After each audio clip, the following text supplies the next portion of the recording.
नमस्ते दोस्तों, आइए देखते हैं सीरियल ये रिश्ता क्या कहलाता है। आज के एपिसोड में नीलेश और जया अभीरा से बिल्डर के ऑफिस जाने को कहते हैं। अभीरा ने नीलेश और जया को रिंकू से मिलने के लिए कहा। नीलेश अभीरा को उसकी मुलाकात के लिए शुभकामना देती है। अभीरा जाने ही वाली थी कि उनके गैराज में कई कारें देखी। नीलेश उसे कारों की जांच करते समय जाने के लिए कहता है, लेकिन अभीरा ग्राहकों को परेशान करने से इनकार कर देती है और पहले कारें ठीक करने का निर्णय लेती है। नीलेश को अपनी मुलाकात की चिंता है। वहीं दूसरी ओर अरमान अपने मैनेजर से पूछता है कि बैठक का वैलेंटाइन डेली के स्थान पर क्यों किया गया है। प्रबंधक का कहना है कि गैराज मालिक उसके कार्यालय में जाने के लिए तैयार नहीं था और अरमान झुग्गी झोपड़ी वाले क्षेत्र में जाने को तैयार नहीं था। अरमान मैनेजर से पूछता है कि वह पता करे कि गैरेज का मालिक कब आएगा। अभीरा को मरम्मत के लिए आरे मिलती हैं और वह ग्राहकों को निराश करने से इनकार कर देती है। वह अरमान के मैनेजर को बताती है कि वह 20 मिनट में पहुंच जाएगी। इस बीच तान्या क्रिस के साथ अपने रिश्ते को फिर से बनाने का फैसला किया। क्रिस तान्या से पूछता है कि क्या हुआ। तान्या का कहना है कि वह चाहती है कि वह उसकी नौकरी की पेशकश स्वीकार कर ले। क्रिस ने अरमान की अनुमति के बिना प्रस्ताव स्वीकार करने से मना कर दिया। तान्या उसे समय देती है। क्रिस किसी को फोन करता है और कहता है कि उसकी योजना काम कर रही है और उसकी वफादारी उसके प्रति होगी।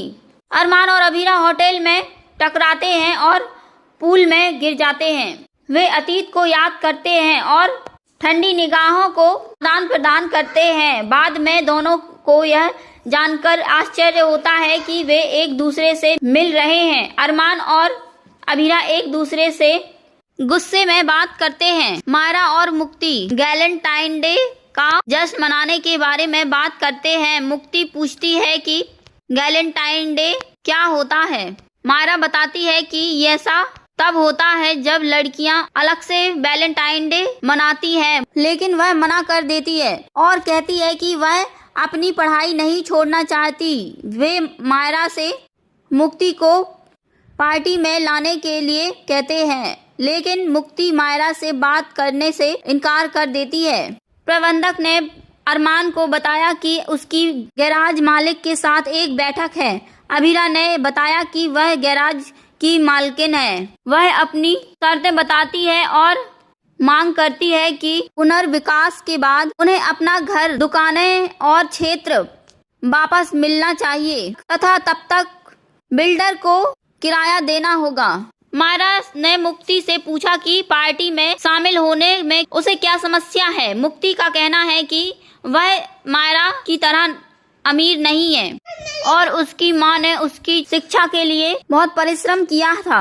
मायरा ने मुक्ति को यह समझाया कि पैसा ही सब कुछ नहीं होता और अच्छे दोस्त होने से व्यक्ति अमीर बन जाता है। वह मुक्ति को दोस्त बनाने के लिए मनाने की कोशिश करती है ताकि स्कूल छोड़ने के बाद उसके पास अच्छी यादें हों।